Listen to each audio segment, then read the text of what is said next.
You get me? You get me?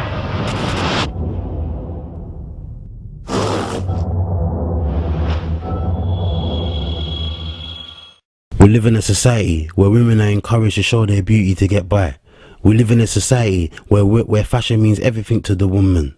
We live in a society where women who cover their beauty are looked at as someone strange.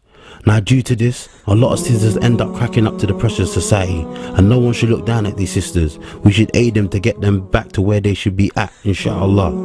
Now my sisters in Islam, don't ever let the shaitan trick you and make you feel like you're ugly because you're not getting the attention that you're used to getting, or for some of you, you're not getting any attention at all. When you're out on the street, you see these women getting loads of attention, but in reality, this attention is not needed because Allah Ta'ala has installed beauty into every believing woman through their iman. I take my hat off to every Muslim woman who's wearing hijab, especially in the society that we're living in, when on the other side, every other woman is trying their best to look good. Fake eyelashes, fake eyebrows, fake tan, everything's fake, just for them to get that title beautiful, when we all know every Muslim woman is beautiful and Allah Ta'ala knows best.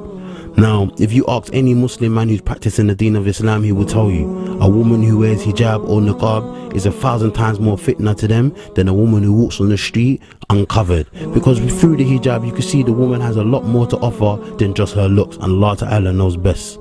The fitna for the sisters is on the next level. From the minor things, not being able to walk on the street wearing high heels, from the major things, not being able to pluck their eyebrows. But you have to remember, the Prophet Muhammad ﷺ said, this dunya is a prison for the believer and it's a paradise for the disbeliever. So what I'm trying to tell the sisters in a nutshell, inshallah ta'ala, keep your head up. Remember the reward of Allah Ta'ala. Have patience, have sabr, because the reward of Allah Ta'ala and the promise of Allah Ta'ala is real, and the promises that shaitan will give you is fake. And remember that, because Allah Ta'ala has warned us from the punishment of the hellfire, and we have to try our best to refrain from that. Allah Ta'ala says in the Quran, surely shaitan is an enemy to you, so take him as an enemy. He only invites his followers that they may become the dwellers of the fire. Subhanallah. So what I'm trying to tell my sisters in the deen of Islam, don't let the shaitan trick you and make you, convince you to take off your hijab and make you sin against Allah Ta'ala, because you have to remember, we have to keep our hope in Allah Ta'ala, because we know the reward that Allah has waiting for us at the end of the road, Jannah, the best of rewards. So inshallah Ta'ala, my sisters in Islam, have patience, have sabr, inshallah, the reward is waiting for you at the end of the road, like Allah Ta'ala has promised every single believer. So keep your hope in Allah Ta'ala and have patience.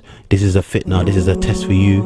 No brother can understand what the sisters are going through, so we pray and we ask Allah Ta'ala to make it easy for you and make you complete your mission according to Quran and Sunnah with understanding of the Salaf.